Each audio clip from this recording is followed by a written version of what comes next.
But I just really want to say that I really love training. I love the whole idea of training, I guess. Um, it's something I think I'm good at. Um, I got good at it because I put the hours in. I research a lot about what makes impactful training. Uh, I think a great training course can be a fantastic experience for people, not just on the day, but at what it can do to their attitudes, their skills, their habits, alongside their knowledge, of course. And hopefully, it helps to transform their work and make them even more effective in their organisation. So that's why I choose to be a trainer. And it's a big risk, it was a big risk 25 years ago with two little kids, taking a risk to be self-employed. But I've met some fantastic people along that journey. And, I'd like to think I've helped and continue to help people that are, working with people in society that perhaps need a little bit more luck, need a little bit more support, and a lot of effective people around them can help them to be a little bit luckier. Yeah, well, I started my career in 1989 as a secondary school teacher. I had 12 years teaching in secondary schools and really enjoyed it. But I felt like I needed another challenge around the year 2000. And I created a few training courses that that I delivered while I was still a trainer, and I just really fell in love with being a trainer, really, and training people. Yeah, so my main motivation is making training better. I received some questionable training when I was a teacher myself, and I felt like arrogantly I could do better. And I went and studied lots of different trainers and training courses. I still do, in fact. And I wanted to improve the quality and impact of training. I think people's time's precious. Teachers are very busy people, leaders are very busy people. Students also, I've got lots of competing demands on them. So if they're on one of my training courses, I like to feel that they enjoy it and it really helps them. And I don't think there needs to be a trade-off between enjoyment and impact. I started writing education packs in the late 90s. So 1999, I had my first education pack published called Equal Opportunities. Then I had another one published called Citizens of the Future.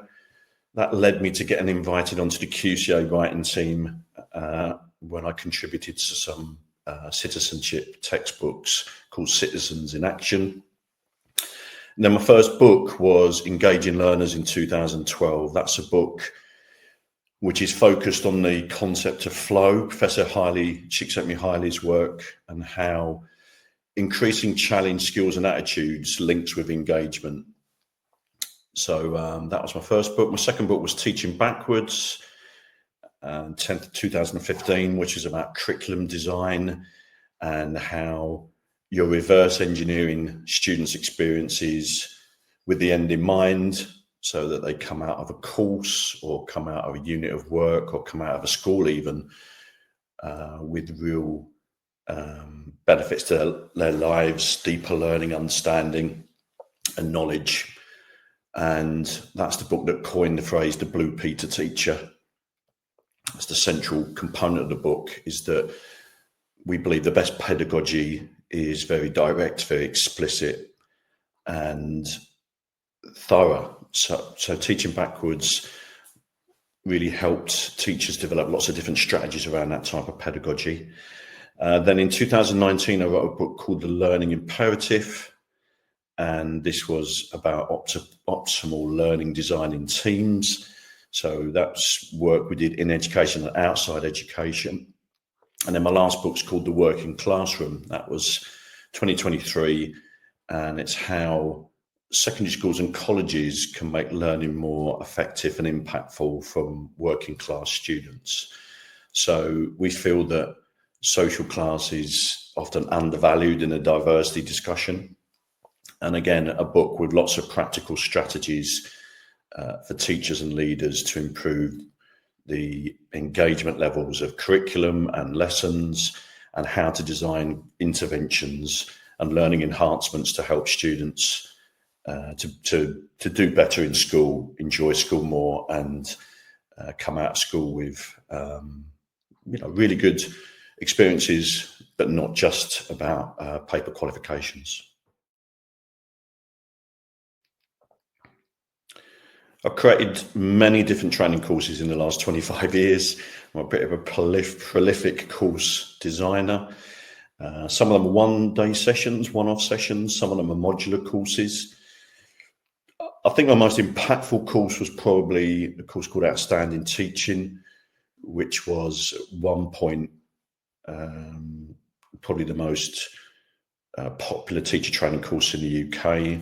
That ran between about 2005, 2006 to about 2014. And then from that emerged a course called the Outstanding Teaching Intervention, now called the Osiris Teaching Intervention, which is based around the copyright of two books in particular, Engaging Learners and Teaching Backwards, 3 modules of training, followed by 3 video analysis sessions with teachers and 3 feedbacks. And that's a course that's still running. It's a franchise for Osiris, and I'm really pleased with the impact that's made.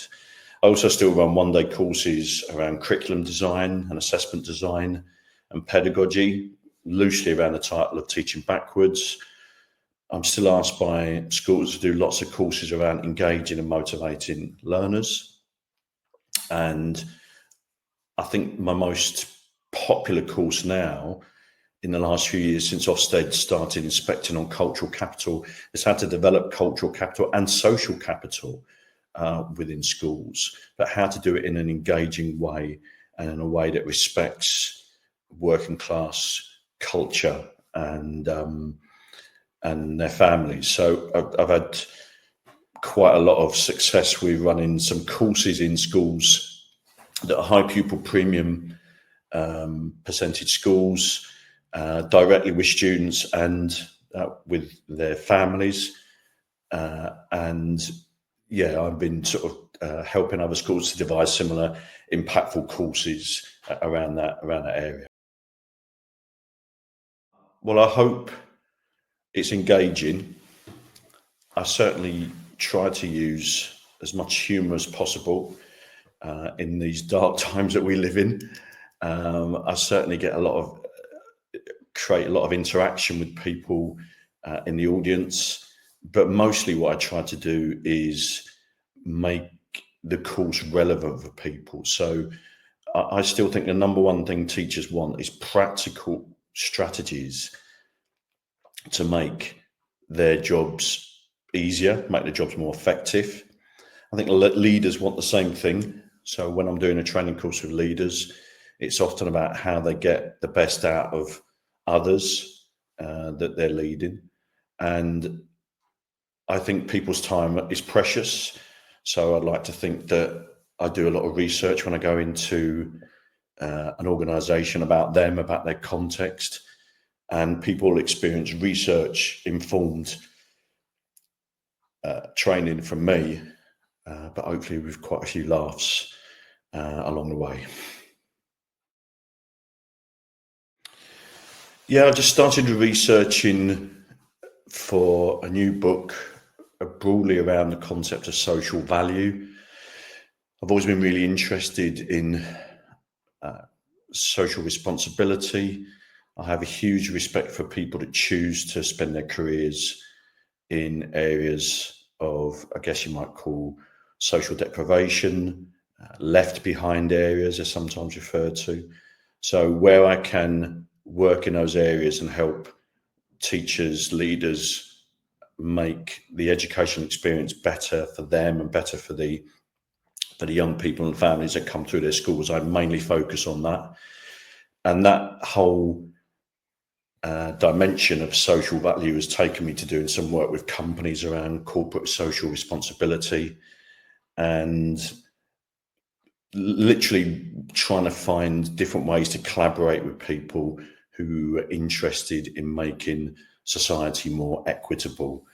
And we live in times of vast economic inequality, cutbacks to various different services that people need.